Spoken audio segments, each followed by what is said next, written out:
So welcome to this course, e-commerce and its applications. Let's go through lesson 2 in unit 3 on B2G e-commerce business model. Next. In this lesson, let's understand the following aspects with respect to B2G business model. B2G means business to government. So let's understand this, know the key features of this model, what are its advantages and challenges. And let's go through an important process in B2G model, which is the tendering process. And there are a few e-procurement systems to make this B2G effective. And let's look at the future of B2G e-commerce. Next. So what is this B2G e-commerce? It basically handles digital interactions and transactions between any business and a government entity. It has become a necessity for modern governance because it streamlines all the procurements and brings in transparency in public sector undertakings. So B2G e-commerce involves business supplying goods and services to government agencies through electronic means, and it handles all aspects in education, in health, in rural development, in office automation and so on. It covers all services and products, any service or product that can be given to government sector. So unlike the traditional business to commerce or business to business models, business to government transactions has got three important aspects. First is the formal tendering process, bidding. And second is it is a long-term contract and we need to adhere to strict regulatory standards. And of course, the scope is very vast.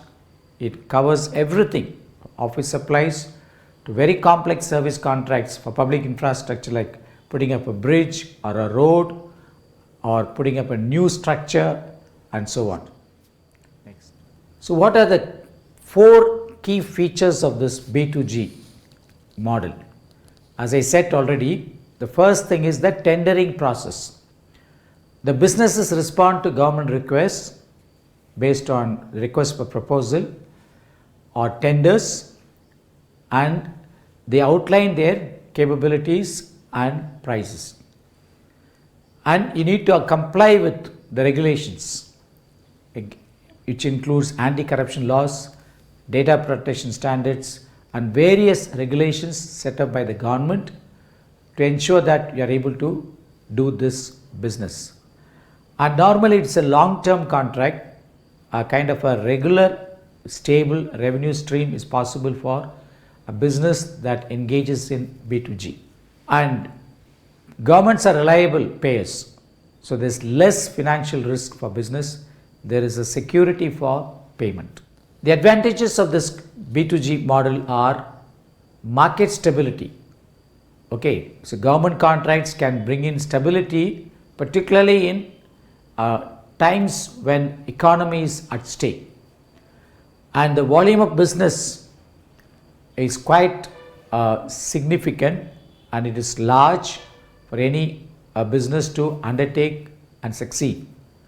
And it is already said our government is less likely to default on payments. So there is financial predictability for any business. The challenges in B2G model are, first of all, the bureaucracy.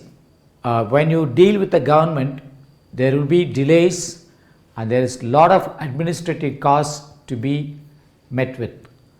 And there is a competition. For a government contract, there are many competitors and the selection criteria will be stringent and it's really difficult to clinch the order. So what is this tendering process? We can look at tendering process in 4 stages. So government agencies identify a need and they publish an RFP, request for proposal, a tender. Business submits their bids in a detailed way and these bids are evaluated for quality, competence, compliance, and cost effectiveness. And the winning bid is given the contract. These 4 stages can be elaborated into 15 stages. And this is how normally the tendering is done with government organizations. Let's look at each of them, starting from notice inviting the tender and finally awarding the contract. Let's see the steps in detail. The notice inviting tender means there is an announcement inviting bids, giving the project scope, submission guidelines, and the criteria to evaluate for the bid that is given to bring in transparency and equal opportunity. So this notice is given to all possible suppliers. And there is a procurement team is formed within government to look into this tender process to ensure efficiency, ethical procurement, adhering to legal and organizational standards. And third, they develop the tender and put an evaluation criteria. So a detailed document is prepared which will set the purpose of the project, objectives, and criteria to evaluate the most fitting bid which is given by the supplier. And fourth is a pre-qualification long list. So they give a pre-qualification questionnaire, so which has to be gone through. So this procurement team will prepare a list of suppliers who can be given this tender. And fifth step is to issue the tender documents to qualified suppliers as per the pre-qualification list, giving them the project details, submission guidelines, and evaluation criteria, and all this. Now, what are these details, guidelines, and evaluation? You can look at a simple tender which is published. Go to the website and look out for tender. Maybe tender to set up a public health center, or put up a bridge, or a road, or a kiosk. Whatever it is, you can look at it to understand how a tender is proposed. So with the tender to be given to all the possible suppliers, normally a meeting is held where clarifications are given to ensure that the requirements of the tender are understood properly and equally. And then there is the submission of the bid. Suppliers submit their bids, giving their solutions, timelines, the cost involved, and ensuring that it is cost effective and it's a competitive offer. And the bid opening is done in a transparent way, simultaneously, so that there is fairness in selecting the right supplier. It is read aloud and everything is recorded of each bid. Then there is initial evaluation. All bids are evaluated against a fixed criteria to ensure that the proposals meet the basic requirements and before further assessment. And there is a post-bid meeting. The bidders clarify or negotiate terms, making sure there is an understanding before the final evaluation. So then the procurement team of the government agency shortlists top bidders having some score to ensure that only competitive proposals are able to proceed further. And these shortlisted bidders are asked to present their proposals or have visits to understand deeper their capability and to get insights into the evaluation. Then the selection takes place. The best bidder is selected based on comprehensive evaluation against a criteria, ensuring that there is quality and competitiveness is upheld.